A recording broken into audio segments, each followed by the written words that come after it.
Hello dear students, welcome back to our channel Science Meter. कैसे हो आप सभी? तो आज फाइनली हम आपका जो क्लास 10 सीबीएसई साइंस एनसीईआरटी का चैप्टर है लाइफ प्रोसेसेस, जो आपका बायोलॉजी का चैप्टर है, वो खत्म कर देने वाले हैं, क्योंकि इस वीडियो में मैं आपको करवाने वाला हूँ एक्सक्रीशन वाला लास्ट हिस्सा। और मैं आपको पहले बता दूं, बहुत इजी टॉपिक है। जितना मैं पढ़ा रहा हूँ, जो मैं पढ़ा रहा हूँ, इससे बाहर आपके सीबीएसई बोर्ड एग्जाम में एक शब्द नहीं आएगा। तो इतना कर लो, it is more than sufficient. सब कुछ कवर है एनसीईआरटी की एवरी चीज, और इतने सिंपल वे में मैं आपको एक्सप्लेन करने वाला हूं कि आपको कोई डाउट रहेगा ही नहीं। तो चलिए शुरू करते हैं एक्सक्रीशन। आई होप सो आपने हमने जो पहले पार्ट्स कवर किए हैं, nutrition, respiration, transportation in animals, transportation in plants, ये सारे आपने अच्छे तरीके से देख लिए होंगे। और अब हम एक्सक्रीशन वाला कर रहे हैं, और मैंने केमिकल रिएक्शंस एंड इक्वेशंस का भी पूरा चैप्टर डाल दिया चैनल पे, आप जाके देख सकते हो, और डिस्क्रिप्शन में भी मैं प्रोवाइड कर दूंगा। सब्सक्राइब करना मत भूलना, वरना आपकी सारी वीडियोस मिस हो जाएंगी।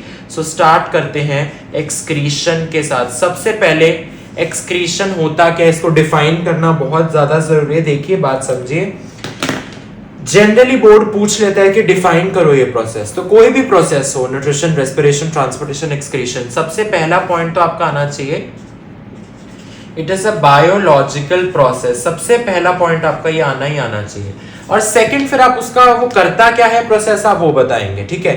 तो ये करता क्या है excretion? It is used to remove the harmful nitrogenous metabolic waste from the body, ठीक है। अगर आप सिंपल ये भी लिखेंगे, it removes the waste from body, आपको फुल मार्क्स मिलेंगे। लेकिन बेटर है आप यहां पे एक वर्ड ऐड कर दें एज अ की word, nitrogenous wastes, harmful nitrogenous wastes, ठीक है। मेटाबॉलिक भी नहीं यूज करेंगे, कोई बात नहीं, बट एटलीस्ट ये आपको मेंशन करना जरूरी है। फ्रॉम ह्यूमन बॉडी की अगर बात हो रही है, एक्सक्रीशन को जनरली ह्यूमन बॉडी के लिए डिफाइन किया। खैर दोनों में होता है, प्लांट्स में भी होता है, एनिमल्स में भी होता है, लेकिन फिलहाल हम एनिमल्स यानी ह्यूमंस की बात कर रहे हैं। सबसे पहले प्लांट्स का बहुत छोटा सा टॉपिक है, वो मैं एंड में आपको करवा दूंगा। फिलहाल अभी ध्यान दो एनिमल वाले यानी ह्यूमन वाले पोर्शन पर, ये ज्यादा इंपॉर्टेंट है, थोड़ा सा इस पर दिमाग जाएगा, ओके। अब एक्सक्रीशन किस तरीके से देखा जाता है ह्यूमंस में? दो तरीकों को, यानी दो चीजों को एक्सक्रीट करना है। सबसे पहले गैसेस को करना है, ठीक है, गैसेस को एक्सक्रीट करना है। अब मुझे बताओ कौन सी गैस हम एक्सक्रीट करते हैं? दिमाग में आ गया होगा, CO2 यानी कार्बन डाइऑक्साइड गैस, राइट। क्यों? रेस्पिरेशन होती है। जब रेस्पिरेशन वाले चैप्टर में हमने पढ़ा तो हमने देखा था ना कि ये जो कार्बन डाइऑक्साइड है, it is a waste product. क्यों? रेस्पिरेशन में एंड प्रोडक्ट बनता है ना। अब ये तो किसी काम का नहीं है बॉडी के, तो ये तो निकल जाता है, we breathe out carbon dioxide, इसीलिए definitely carbon dioxide is an excretory product. बेशक ये हार्मफुल नहीं है, बट वेस्ट प्रोडक्ट तो है। दूसरा, गैसेस तो एक तरह का, दूसरा क्या होगा जो हमने डेफिनेशन में पढ़ा था, नाइट्रोजनस वेस्ट्स। अभी एक्चुअली क्या है ये वेस्ट्स, मैं आपको बताता हूं, वेरी इंपॉर्टेंट, पूछ लेते हैं। सबसे पहले यूरिया और दूसरा यूरिक एसिड, ये दोनों आपका रिमूव हो जाना चाहिए from the body, actually from the blood. बेशक वो ब्लड ऑक्सीजनेटेड ही होता है, लेकिन ब्लड में ही प्रेजेंट होते हैं, इनको रिमूव करना बहुत ज्यादा इंपॉर्टेंट होता है। एंड जब हम यूरिन की फॉर्मेशन पढ़ेंगे ना, actually these two things constitute the formation of urine. Urine इन्हीं दो चीजों से मिलकर बना है, और यूरिन को निकालना यानी यूरिया और यूरिक एसिड को बॉडी में से निकाल देना। बात समझ में आ गई आपको? इतना सा क्लियर है, ठीक है। यूरिन कैसे बनता है, कहाँ बनता है, अभी वो सब धीरे धीरे करके आएंगे, अभी आप थोड़ा सा शांत रहिए, ठीक है। सबसे पहले मैं आपको बताना चाहूंगा, एक रिवीजन करवाना चाहूंगा बस यूनिसेल्युलर ऑर्गेनिजम्स के बारे में। कौन से? जैसे हमने अमीबा, पैरामीशियम वगैरह पढ़े थे, याद है? उसके अंदर भी हमने अमीबा में काफी सारी स्टेजेस पढ़ी थी, राइट। उसके अंदर आई गेस लास्ट स्टेज थी जिसके अंदर हमने इजेशन पढ़ा था। Egestion is nothing but excretion of amoeba. Unicellular मतलब सिंगल सेल से बना हुआ ये अमीबा का excretory system is actually egestion. कैसे है प्रोसेस, कैसे होता है? डिफ्यूजन के थ्रू। जो भी वेस्ट प्रोडक्ट होता है वो डिफ्यूज कर जाता है to the out of its surrounding, right. लेकिन अगर मैं मल्टी सेल्युलर ऑर्गेनिजम्स की बात करूं, यूनी नहीं, मल्टी सेल्युलर। मल्टी सेल्युलर मतलब made up of more than one cells, यानी कॉम्प्लेक्स ऑर्गेनिजम्स, यानी प्लांट्स और एनिमल्स। तो उनके प्लांट्स, एनिमल्स में भी मैं ह्यूमंस की बात करूंगा, यहाँ पे एनिमल्स का वैसे नहीं आपको पढ़ना किसी स्पेसिफिक, ह्यूमंस एक्सक्रीटरी सिस्टम हमने पढ़ना है। तो इन ऑब्वियसली इनके लिए थोड़ा सा कॉम्प्लेक्स चीजें होंगी, वो अब हम पढ़ेंगे। इसके अंदर ये छोटा सा ही पोर्शन है, मैं आपको इजीली बता दूंगा, लेकिन ह्यूमंस का थोड़ा सा आपको समझना पड़ेगा, ठीक है। तो आइए ह्यूमंस का स्टार्ट करते हैं। ह्यूमन, देखिए साथ साथ आप नोट्स बनाते जाइए ताकि आपको बार बार ये वीडियो ना देखनी पड़े। बात समझ में? Human excretory system. सबसे पहले मैं आपको बताता हूं इसके कंपोनेंट्स क्या हैं। कंपोनेंट्स कहूं या मैं पाथवे कहूं, दोनों सेम बात है। पाथवे मतलब कहां से शुरुआत हुई, कहां पे खत्म हुआ। कंपोनेंट्स मतलब इसके अंदर क्या क्या होता है।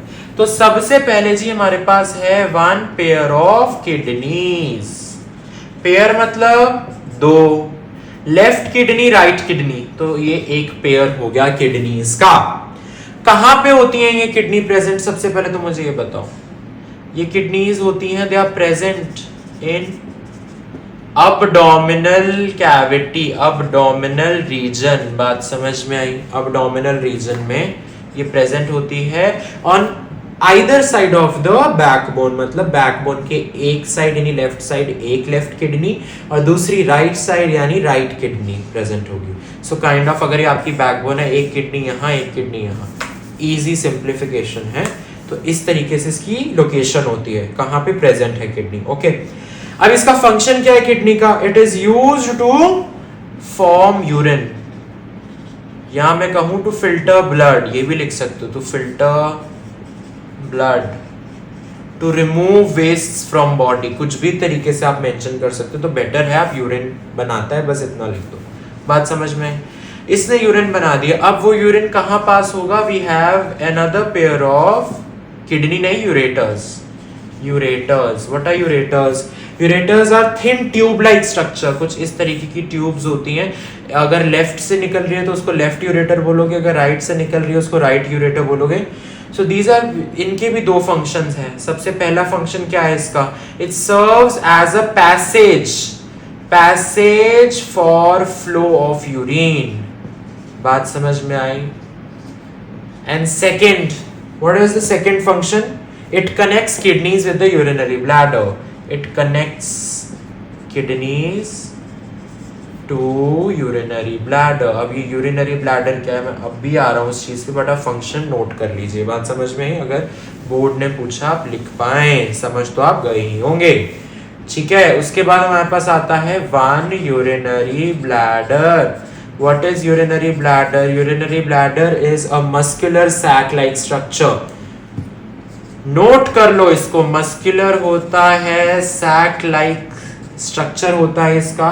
It is used to store the urine temporarily. Temporarily क्यों? क्योंकि जब अर्ज आएगी, जब हमें लगेगा कि we want to urinate, we will feel the urge of urinating, तभी ये पास करेगा आगे यूरेथ्रा को। We have also one tiny opening which is called urethra.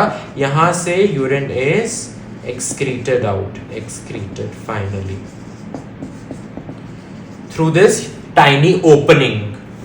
It's kind of like this is the opening we are talking about. This is urethra, this is urinary bladder. बात समझ में आई?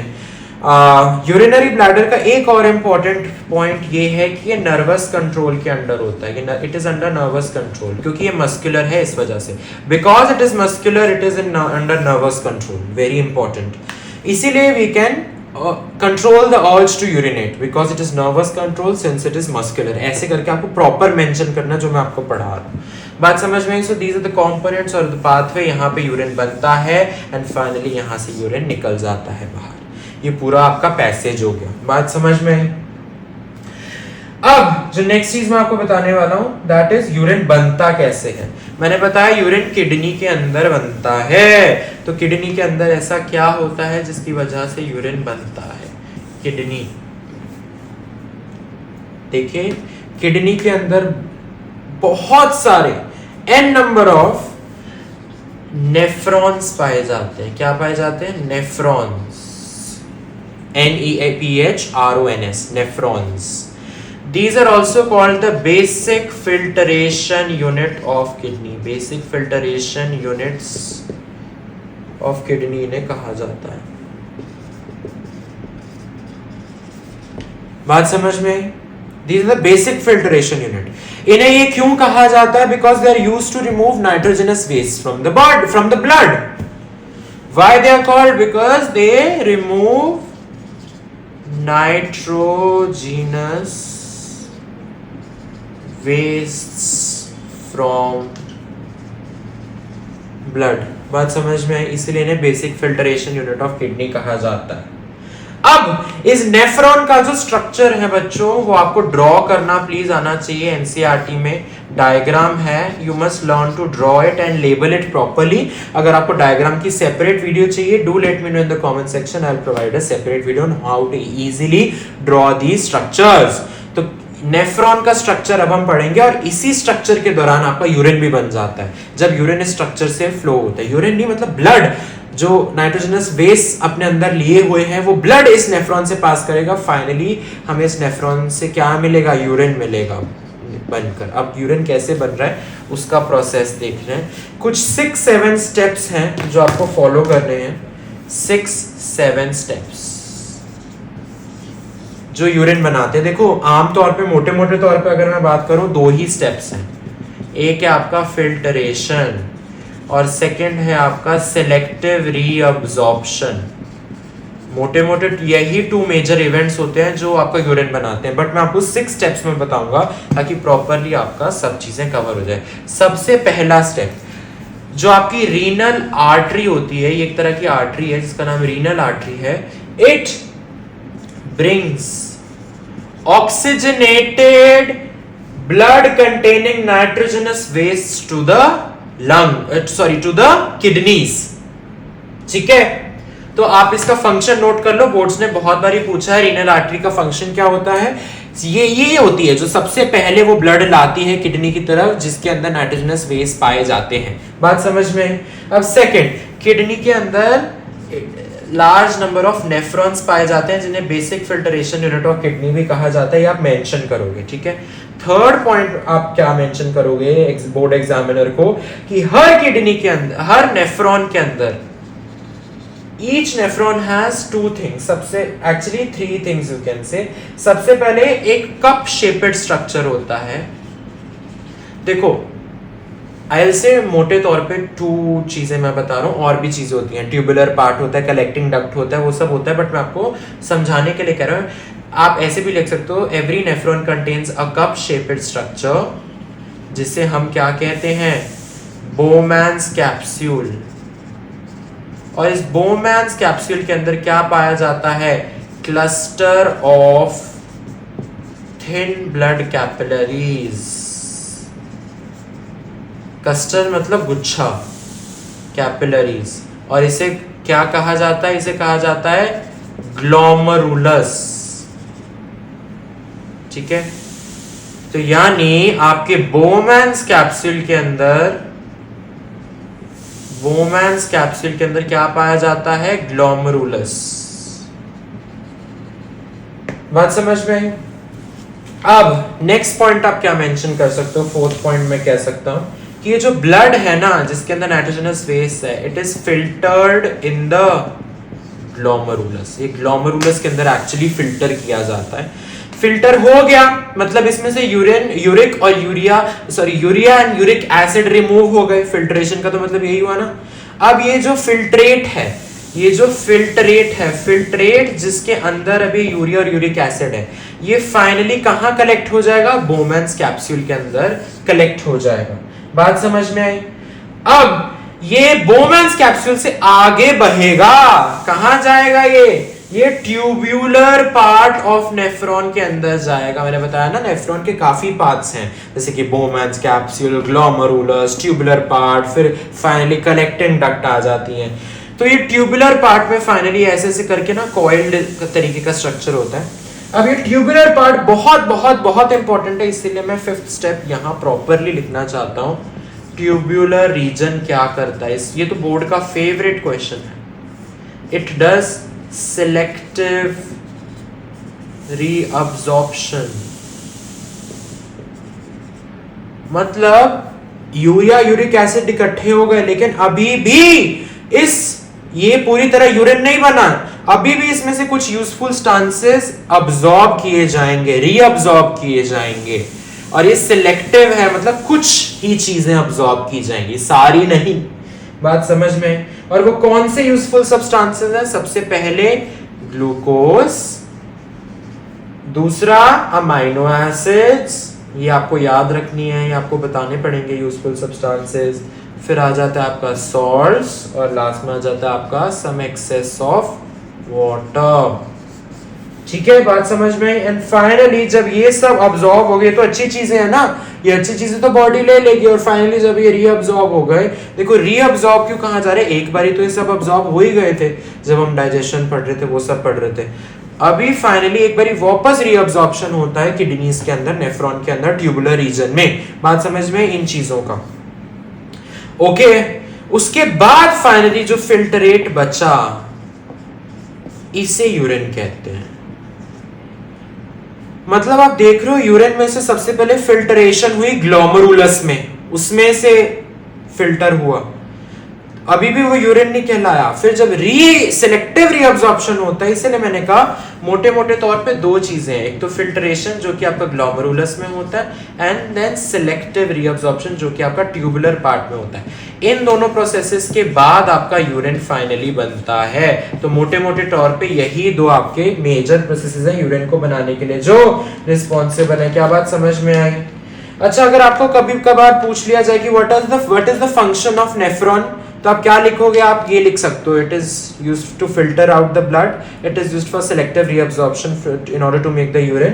And third, एक और point मैं आपको बता देता हूँ जो आप अपने आंसर में लिख सकते हो, ऑस्मो रेगुलेशन भी करता है ये। खैर ये इतना इंपॉर्टेंट नहीं है, आपको ये दो अच्छे तरीके से याद रखने हैं नेफ्रॉन के फंक्शन। नेफ्रॉन कहूँ या मैं ट्यूबुलर पार्ट का ये फंक्शन है, ग्लोमेरुलस का ये, तो नेफ्रॉन के इसलिए मैंने कह दिया क्योंकि नेफ्रॉन के अंदर ही ग्लोमेरुलस और ट्यूबुलर पार्ट है, राइट? अब very important question and board का favourite question again, what are the two factors on which the amount of water reabsorbed depends? अच्छा, इस क्वेश्चन को एक और तरीके से बोर्ड पूछ सकता है। तो भाई ये एक क्वेश्चन को पूछने के अलग अलग तरीके हो सकते हैं कि what are the two factors on which the amount of urine produced depends. क्योंकि ऑब्वियसली यार जितना पानी अब्सॉर्ब होगा उसके बाद ही तो हम डिटरमिन कर पाएंगे ना कितना यूरिन बन रहा है। जब तक पानी अब्सॉर्ब नहीं होगा तो यूरिन कैसे बनेगा? मैंने बताया ना, सिलेक्टिव रीअब्सॉर्प्शन के बाद फाइनली फिर यूरिन बनता है। पहले फिल्टरेशन होता है, फिर सिलेक्टिव रीअब्सॉर्प्शन होता है, फिर यूरिन बनता है। तो सिलेक्टिव रीअब्सॉर्प्शन कौन से दो फैक्टर्स पे डिपेंड करता है वो मैं आपको बताने जा रहा हूं। अच्छी तरीके से रट लो इसे, तो मैं कहूंगा सबसे पहले how much water is there in the body, how much excess water is there in the body, पहले से पानी कितना है बॉडी के अंदर, ठीक है? तभी तो कहते हैं पानी ज्यादा पियो, इतना भी नहीं पीना, बैलेंस में pीना है, लेकिन जितना पानी पियोगे वो डिटरमिन करेगा आपको कितने बार यूरिन बनेगा, ठीक है? एंड सेकेंड चीज, how much dissolved waste is there to be excreted from the body. Please, ये बोर्ड का फेवरेट क्वेश्चन है, it will definitely come in the most important topics. ये आप अच्छी तरीके से याद कर लीजिए, बात समझ में आई? एंड फाइनली प्लांट्स पे अब हम आते हैं। इसके बाद हमारा ह्यूमन का खत्म हो चुका है क्योंकि यूरिन कैसे बन गया वो सब मैंने आपको एक्सप्लेन कर दिया। अब प्लांट्स के अंदर एक्सक्रीशन क्या होता है, छोटा सा टॉपिक है, कुछ 4-5 पॉइंट्स हैं जो आपको समझने हैं। How excretion in plants takes place, ठीक है? How, what are the methods? तो सबसे पहला जो है वो मेथड है एक्सेस वाटर। आप ही बताओ, you complete the fill ups. Excess of पानी जो प्लांट के अंदर है वो कैसे रिमूव हो जाता है? देखो, कुछ पानी तो उसे भी चाहिए, एक्सेस, तभी एक्सेस ऑफ वाटर लिखा है ना। एक्सेस ऑफ पानी कैसे रिमूव होता है? अब ये मैं आपको पढ़ा चुका हूं। किस में पढ़े थे? ट्रांसपोर्टेशन में भी पढ़े थे हमने, न्यूट्रिशन में भी मैंने हिंट दिया था इसका। अब आप यहाँ पे ये आप खुद भरेंगे, कमेंट्स में लिखेंगे, मैं आपको बताऊंगा आपने सही भरा या नहीं, ठीक है? इतना आपको करना पड़ेगा। अच्छा, सेकंड, डैश थ्रू, ये let's do it in the form of an exercise. देखते हैं आपको कितना समझ में आया है प्लांट्स के एक्सक्रीटरी प्रोडक्ट्स क्या हैं। सबसे पहले तो एक तो मैंने आपको बता दिया वाटर है, लेकिन वो किससे रिमूव होता है वो मुझे प्रोसेस का नाम जानना है। दूसरा, एक और प्रोडक्ट है, ये आपको मुझे बताना पड़ेगा। Dash is the product that is excreted out through stomata via photosynthesis, या कहूं मैं ड्यूरिंग फोटोसिंथेसिस। देखते हैं how many of you answer this correctly. Third part अगर मैं बात करूं, शेडिंग ऑफ डैश, ये भी आप कंप्लीट करेंगे। हिंट देता हूं, ऑटम सीजन में क्या गिरते हैं प्लांट से, आपने देखा होगा, वो भी एक्चुअली एक एक्सक्रीटरी प्रोडक्ट है। ये भी आप मुझे कमेंट सेक्शन में बताओ। And fourth point is resins, ये मैं आपको बता देता हूँ, ये थोड़ा सा अलग है। रेजिन्स एंड गम्स, ये भी एक्सक्रीटरी प्रोडक्ट्स होते हैं एक्चुअली, रेजिन्स, ठीक है, और गम, यू नो, ये कहाँ पे स्टोर होते हैं? दे आर स्टोर्ड इन, ये आप मुझे बताओगे कमेंट सेक्शन के अंदर, ये दोनों एक्सक्रीटरी प्रोडक्ट्स कहाँ पे स्टोर होते हैं, प्लांट के कौन से पार्ट में स्टोर होते हैं। या आप एनसीईआरटी पढ़ो और मेरे को मेंशन करो, ठीक है? And finally the fifth point जिसमें आप लिख सकते हो, कुछ वेस्ट डायरेक्टली सॉइल के अंदर भी भेज दिए जाते हैं। क्या बात समझ में आई? अब मुझे आपके आंसर्स चाहिए। सबसे पहला ये, दूसरा ये, तीसरा ये, चौथा ये। जो सबसे पहले करेक्ट आंसर देगा, I will pin that comment and I will give a heart, and if only if it's correct, okay. अगर कोई भी आंसर नहीं दे पा रहा, then you can tell me, I will tell you the answers. वैसे बहुत इजी है, आपने पढ़ा हुआ है ये सब पहले। With this we complete your chapter life processes. अब नेक्स्ट चैप्टर कौन सा पढ़ना है जल्दी से कमेंट्स में बताओ, and we'll start, preferably we'll start with the physics वाला आपका जो चैप्टर है फिजिक्स का। So any chapter you like, light या इलेक्ट्रिसिटी या कोई मैग्नेटिक इफेक्ट्स, कुछ भी आप पढ़ना चाहते हो आप बताइए। Will start with the physics chapter only, ठीक है? Preferably I am thinking to start with light chapter. So yeah, all the best.